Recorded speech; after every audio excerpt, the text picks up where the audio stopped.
In this video, we're going to see energy band diagrams for different kinds of semiconductors under different situations. To start with, let me take an intrinsic semiconductor whose energy band diagram can be represented like the conduction band where the bottom edge is EC, and we have valence band whose top edge is EV, and we have the Fermi energy level for intrinsic semiconductor, which is EI, which is very close to the mid of the energy band gap, and energy band gap is EG. Let me assume this is N-type semiconductor. Its band diagram would look something like this. We have conduction band, bottom edge is EC, and for reference, I'm drawing even the Fermi energy level of intrinsic semiconductor. From now onwards, we will take the intrinsic Fermi energy level to be in the mid of the energy band gap, and more than a Fermi energy level, we will treat it as a reference point for the future discussions.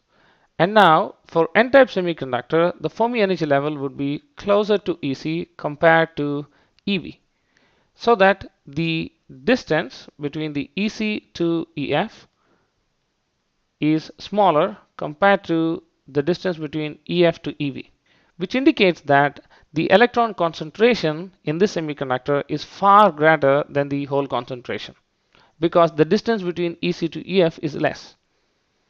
So that's why we call this semiconductor as N-type semiconductor. And now let us see how the energy band diagram looks for a P-type semiconductor. Let me take this to be a P-type semiconductor where the energy band diagram would look like this. And Fermi level will be somewhere close to EV compared to EC, so that the distance between this Fermi energy level and the EV would be smaller compared to the distance between EC to EF, so that we can say the hole concentration is far greater than electron concentration. That's why we call this a P-type, because we have more holes. And while drawing this energy band diagrams for these N-type and P-type semiconductors, I assumed the doping concentration is uniform throughout the distance of this N-type as well as P-type. And that too, these are drawn under the assumption that these semiconductors are under thermal equilibrium. Now let us see how does the energy band diagram look if we apply a potential difference across the semiconductor. Let me take this N-type semiconductor as example, whose energy band diagram is shown here. And we know that this axis basically represents the electron energy. Energy is given in joules or in electron volts. And we know that 1 electron volt is given by 1.6 times 10 power minus 19 joules. Now let me take the same N-type semiconductor and apply a potential difference across this N-type semiconductor. Let me say we are applying a minus this side and a positive potential this side. So let me take the potential difference is represented by V. Now the point is, how does the energy band diagram for this look like? Now when we apply negative potential on this side, we know that electrons get repelled from this side and go to the positive terminal where they are attracted. Which means that in this energy band diagram, we're seeing here this one, where the energy of electrons on the left side here should be increased, which means the energy level should be higher at left side compared to right side, so that the electrons on left side can actually move to the right side, and that represents the potential difference applied. So now let me draw the energy band diagram and then tell you how we got that. Now this is how the energy band diagram would look like. And as I told you before, EI is actually taken as midpoint of the energy band gap, not actually as a Fermi energy level. But we didn't specify the Fermi energy level in this energy band diagram because this semiconductor is not in thermal equilibrium. So we cannot basically, to be very precise, put a EF here. There is a concept of quasi-Fermi energy level, but that is beyond the scope of this course, so I'm not discussing in this video. So now, how did we get this energy band diagram tilted? The reason being, when we apply negative potential on this side, the electron energy on this side would increase because we have negative potential applied. And as we apply the positive potential, the energy of electrons here would decrease. So the band diagram would tilt like this to represent the potential energy. Now, if we observe that electrons, basically because there will be empty states on the right side, the electrons in the conduction band would freely move, which in case we can understand based on that there is electric field which is actually pulling the electrons towards the positive side. Now the same thing can be understood here. When we have a energy band diagram bent, then there is a slope for EC. Now how do we represent how much potential is applied with respect to the energy band diagram? If you see here, the tilt that we have, let me say the tilt is this amount.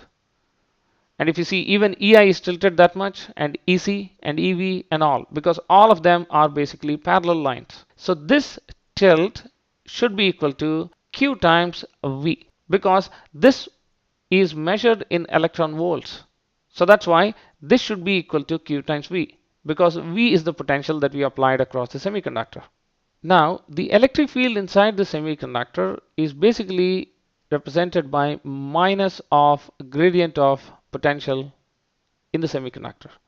So we can say this in single dimension as minus d by dx of V. Now, how do we find the electric field inside the semiconductor? Now, to understand that, let us see how is the potential inside the n-type semiconductor. Let's say this point is A and this point is B. So I'm taking a point A here and B here. Now the potential would be something like this. It will be small here and it will be increasing to this point across the semiconductor, and the difference between these 2 points, the potential difference, would be equal to V, which is the potential applied across the semiconductor. If we take the differentiation of this, we know that it will be positive. This direction is basically dV by dx. But electric field actually is minus of dV by dx, which means the electric field would be in this direction, because this is minus dV by dx, which basically represents that from positive terminal to negative terminal, we'll have the electric field. Now, how do we relate this to energy band diagram? That's the question. Now, if you see how much is the tilt or slope of this curve V, we'll have the slope of this, but not exactly that, because we have Q times V. So we can say that as, so the potential variation can be said as electric field is equal to minus d by dx of the potential representation in this energy band diagram. We can say that as the slope that we have here is similar to the slope that we have in potential. So we can write this as EC divided by the charge of electron, which is minus Q. And the reason we are taking this is, this energy level we are actually calculating here, or the energy level of reference here, is in electron volts. But the potential we are applying and potential definition is with respect to positive charge. So that's why we are putting a minus Q here, because if you see here, the electron potential is higher here. But in terms of positive charge, the potential is less. But that's our reference. So that's why we are taking minus Q. And we can write the electric field inside the semiconductor in terms of energy band diagrams as dEc over dx times 1 over Q. And now we see EC, EI and EV all are parallel. So the slope of EC, slope of EI and slope of EV all will be same, which means this equation can be represented as 1 over E times dEi over dx, and it can also be written as 1 over Q times dEv over dx. Now a point to note, electric field depends on the gradient of potential, which means the variation of potential, not on the absolute potential. The slope of EC is important, not the value of EC itself. And similarly EI and EV. These equations are very important in understanding devices when we apply potential differences. And again, throughout this discussion, I've assumed the n-type to be uniformly doped. Now let us say, how does the energy band diagram look for a semiconductor which is non-uniformly doped? Let me take this semiconductor and assume it is doped with non-uniform doping like this. And let me assume this is a donor dopant concentration with respect to distance. So this becomes a n-type semiconductor. Only thing is it is non-uniformly doped. In this case, we can say the electron concentration hypothetically to start with would be exactly same. But then due to this concentration gradient, electrons would move to this side. As a result, there will be diffusion current this side, Jn diffusion. Because there is diffusion, carriers go to this side. Because electrons went from this higher concentration to lower concentration, some of the donor dopants would get ionized on this side. And because electrons went there, relatively this side would be negative. So now there will be electric field, positive to negative, and electrons would move in this direction. So which results in a current in this direction, which is Jn drift. Now in this case, there will be diffusion to start with, and then which sets up an electric field. There will be drift current as well. So now to understand how to draw this energy band diagram under thermal equilibrium, we need to first understand this condition where the total current, the Jn electron current, should be zero because we didn't apply any potential difference. There is no reason for current to flow. When I say current to flow, it is net current to flow. So Jn can be written as Jn drift plus Jn diffusion. And we know what this is, and we defined the electric field to be related to 1 over q times del EI by del x. And if EI depends only on space, we can convert this partial differentiation to simple differentiation.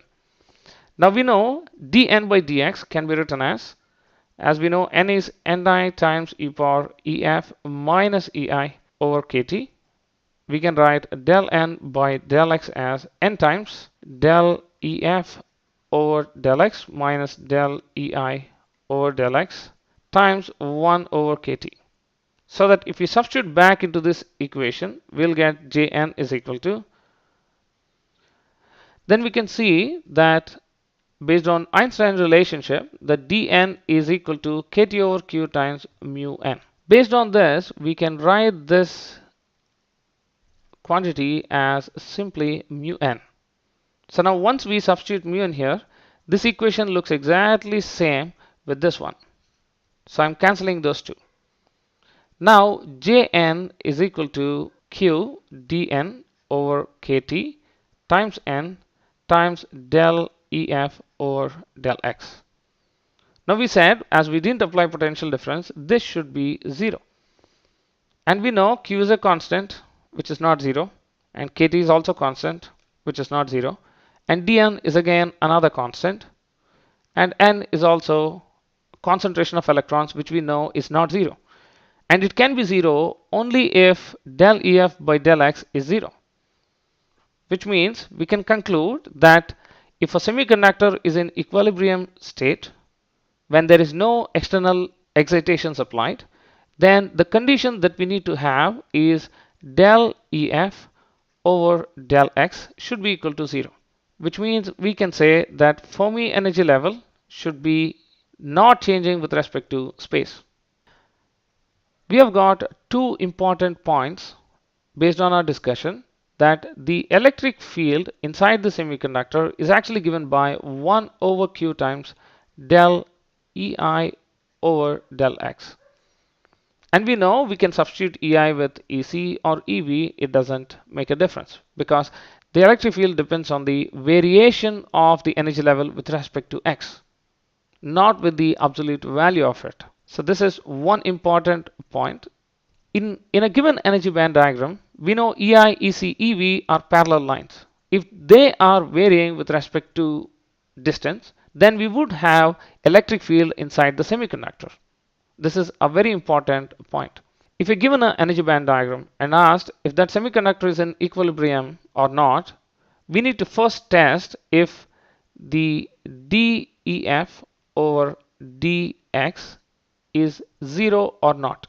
If it is 0, then we can say the semiconductor is in equilibrium, where there is no net current flowing through the semiconductor.